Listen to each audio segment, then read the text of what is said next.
சரவண ஜோதியே நமோ நம. வாழ்க வையகம், வாழ்க வளமுடன். அனைத்து தமிழ் நெஞ்சங்களுக்கும் கனிவான வணக்கங்கள். நாம் இந்த பதிவில் பிறக்கப் போகும் ஏப்ரல் மாதத்திற்கான சுப மற்றும் அசுப பலன்கள் என்னென்ன என்பதனையும், அசுப பலன்கள் ஏற்படுமாயின் ராசிக்காரர்கள் செய்ய வேண்டிய பரிகாரங்கள் என்னென்ன, வழிபட வேண்டிய தெய்வம் யார் என்பதனை பற்றியும் விரிவாக காண்போம். உங்கள் வாழ்வில் வளமும் நலமும் செல்வ செழிப்பும் பெற்று வாழ்வில் உயரிய நிலையை அடைய எல்லாம் வல்ல இறைவனை வேண்டி விரும்பி கேட்டுக்கொள்கிறேன். நிகழும் ஸ்ரீ மங்களகரமான சோபகிருது ஆண்டு பங்குனி மாதம் 19ஆம் தேதி திங்கட்கிழமை அன்று சப்தமி திதியில் மூலம் நட்சத்திரத்தில் வரியான் நாமயோகத்தில் அமிர்தயூகம் கூடிய நன்னாளில் இந்த மகத்தான ஏப்ரல் மாதம் பிறக்கிறது. இம்மாத கிரக நிலைகளை பார்க்கும்போது மேசத்தில் குரு பகவானும், கன்னி ராசியில் கேது பகவானும், தனுசு ராசியில் சந்திர பகவானும், கும்ப ராசியில் சனி பகவானுடன் செவ்வாய் பகவானும் சஞ்சாரம் செய்கின்றனர். மீனராசியில் சூரிய பகவான், ராகு பகவான், சுக்கிர பகவான், புதன் பகவான் இணைந்துள்ளனர். இம்மாத கிரக பெயர்ச்சி என எடுத்துக்கொண்டால் ஏப்ரல் 13ஆம் தேதி சூரிய பகவான் மேசராசிக்கும், ஏப்ரல் மாதம் 23ஆம் தேதி செவ்வாய் பகவான் கும்பராசியில் இருந்து மீனராசிக்கும் இடப்பெயர்ச்சி அடைகின்றனர். அதேபோல் இந்த ஏப்ரல் மாதம் 24ஆம் தேதி சுக்கிர பகவான் மீனராசியில் இருந்து மேசராசிக்கு இடப்பெயர்ச்சி அடைகிறார். கும்பராசி அன்பர்களே, இந்த மாதம் பண வரவு திருப்தி தருவதாக இருக்கும். காரியங்கள் அனுகூலமாக முடியும். குடும்பத்தில் வசதி வாய்ப்புகள் பெருகும். வீட்டில் மகிழ்ச்சியும் நிம்மதியும் உண்டாகும். பெண்களால் நன்மைகள் உண்டாகும். புதிய ஆடை ஆபரணங்களில் சேர்க்கை உண்டாகும். கணவன் மனைவிக்கு இடையே அந்யோன்யம் அதிகரிக்கும். வாழ்க்கை துணை வழி உறவினர்கள் வகையில் எதிர்பார்த்த உதவிகள் கிடைக்கும். உறவினர்களால் நன்மைகள் ஏற்படும். குடும்ப தேவைகள் ஒவ்வொன்றாக நிறைவேறும். தந்தை வழியில் எதிர்பார்த்த காரியங்கள் அனுகூலமாக முடியும். பெண்களால் நன்மை உண்டாகும். அரசாங்க காரியங்கள் அனுகூலமாக முடியும். பூர்வீக சொத்து பிரச்சனையில் பொறுமையை கடைபிடிக்கவும். சிலருக்கு தடைப்பட்ட திருமணம் கூடி வரும். வீட்டில் சுப நிகழ்ச்சிகள் ஏற்பாடாகும். குடும்பத்துடன் கோயில்களுக்கு சென்று பிரார்த்தனைகளை நிறைவேற்றுவீர்கள். வெளியூர் பயணங்களின் போது கைப்பொருட்களை பத்திரமாக பார்த்து கொள்ளவும். அலுவலகத்தில் உற்சாகமாக செயல்படுவீர்கள். உங்கள் ஆலோசனைகள் நிர்வாகத்தினரால் ஏற்றுக்கொள்ளப்படும். மேலதிகாரிகளின் ஆதரவும் உங்களுக்கு கிடைக்கும். சிலருக்கு பதவி உயர்வு, ஊதிய உயர்வு போன்ற சலுகைகள் கிடைப்பதற்கான வாய்ப்புகள் உண்டு. சக ஊழியர்களிடையே உங்கள் செல்வாக்கு அதிகரிக்கும். தொழில் மற்றும் வியாபாரத்தில் லாபம் அதிகமாக கிடைக்கும். சக போட்டியாளர்களின் மறைமுக எதிர்ப்புகளை முறியடிப்பீர்கள். பங்குதாரர்களுடன் இணக்கமான சூழ்நிலை ஏற்படும். ஆனாலும் வியாபாரத்தை விரிவுபடுத்தவோ அல்லது புதிய முதலீடு செய்வதையோ கண்டிப்பாக தவிர்க்கவும். குடும்பத்தை நிர்வகிக்கும் பெண்களுக்கு மகிழ்ச்சி தரும் மாதமாக இருக்கும். குடும்பத்தில் உங்கள் ஆலோசனைகள் மற்றவர்களால் ஏற்றுக்கொள்ளப்படும். உறவினர்களும் உங்களுக்கு உதவியாக இருப்பார்கள். அக்கம் பக்கத்தில் இருப்பவர்களால் அனுகூலம் உண்டாகும். வேலைக்கு செல்லும் பெண்களுக்கு எதிர்பார்த்த சலுகைகள் கிடைக்கும். கலைத்துறையினருக்கு பிரச்சனைகள் குறையும். பேசி எடுக்கும் முடிவுகள் நன்மை தரும். அடுத்தவர்களுக்காக எந்த பொறுப்பையும் ஏற்காமல் இருப்பது நல்லது. வழக்கத்தை விட கூடுதலாக உழைக்க வேண்டியிருக்கும். பொருள் வரத்து கூடும். பயணம் செல்ல நேரலாம். அரசியல் துறையினருக்கு வீண் அலைச்சல், காரிய தாமதம் போன்றவை ஏற்படலாம். புதிய முயற்சிகளை தள்ளி போடுவதும் நல்லது.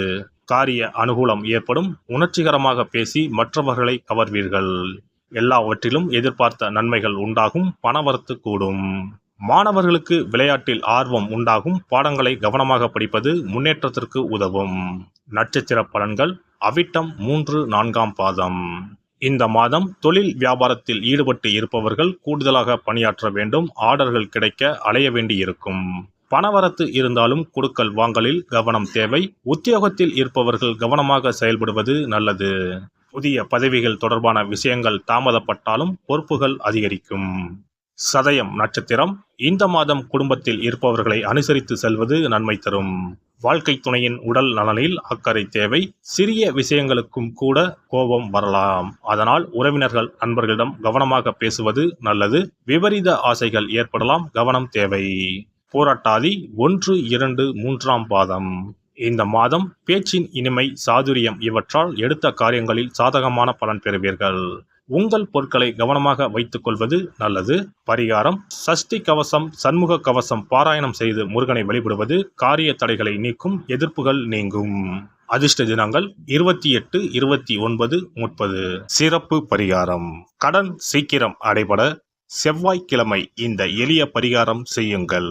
முருகப்பெருமான் உடனே ஓடி வந்து உதவுவார். செவ்வாய்க்கிழமை அன்று சில எளிய பரிகாரங்களை செய்வதால் விரைவில் கடனை அடைத்து விடலாம் என நம்பப்பட்டு வருகிறது. செவ்வாய்க்கிழமையின் சிறப்புகள் பற்றி காண்போம். எவ்வளவு சம்பாதித்தாலும் வரவும் செலவும் சிலருக்கு சரியாக இருக்கும். சேமிப்பு என்பது உப்புக்கும் இருக்காது. ஆனால் சிலருக்கு வரவை மீறியும் அதிக செலவுகள் ஏற்பட்டு கடன் போன்ற பிரச்சனைகள் வந்துவிடும். இதனால் நிம்மதியாக வாழ முடியாமல் திணறுவர். இந்த மாதிரியான பிரச்சனைகளுக்கு தீர்வுகளை முருகப்பெருமான் அருள்வார். அவருடைய வழிபாட்டிற்கு ஏற்ற தினம் செவ்வாய்க்கிழமை. செவ்வாய்க்கிழமை அன்றைய நாளில் கடன் பிரச்சனைகள், பணி தொடர்பான பிரச்சனைகளை நினைத்து முருகனை வழிபடலாம். செவ்வாய்க்கிழமை அன்று நல்ல செயல்களை தொடங்க ஏற்ற நாள் இல்லை என்பது பாரம்பரியமாக நம்பப்பட்டு வருகிறது. ஆனால் செவ்வாய்க்கிழமை ராகு காலத்தில் செய்யப்படும் வழிபாடு பூஜைகளுக்கு ஆற்றல் அதிகம் என்பது ஐதீகம். செவ்வாய்க்கிழமை அன்று வரும் ராகு காலத்தில் அம்மன் துர்க்கைக்கு எலுமிச்சை தீபம் ஏற்றி வழிபாடு செய்தால் திருமண தடை விலகும். எப்பேற்பட்ட பிரச்சனையாக இருந்தாலும் உடனடியாக தீரும் என்பது ஐதீகம். அதே போலவே துர்க்கை அம்மனுக்கு ராகு காலத்தில் எலுமிச்சை மாலை போட்டு வழிபாடு செய்தால் நல்ல வேலை கிடைக்கும், நம்முடைய கடன் பிரச்சனைகள் தீரும் என ஆன்மீக பெரியோர் கூறுகின்றனர். செவ்வாய்க்கிழமை அன்று செய்ய வேண்டிய பரிகாரங்கள். எவ்வளவு அடைத்தாலும் தீராத கடன் சுமை இருப்போர் செவ்வாய்க்கிழமை அன்று வீட்டில் ஒரு எளிய பரிகாரத்தை செய்தால் அவர்களுடைய மொத்த கடனும் அடைவதற்கான வழிகள் கிடைக்கும். செவ்வாய்க்கிழமையில் வருகின்ற செவ்வாய் ஹோரையில் இந்த வழிபாட்டை செய்ய வேண்டும். அந்த ஒரே நாளில் 3 வகையான பரிகாரங்களையும் செய்தால் மட்டுமே முழு பலனையும் பெறலாம். முதல் செவ்வாய் ஹோரை.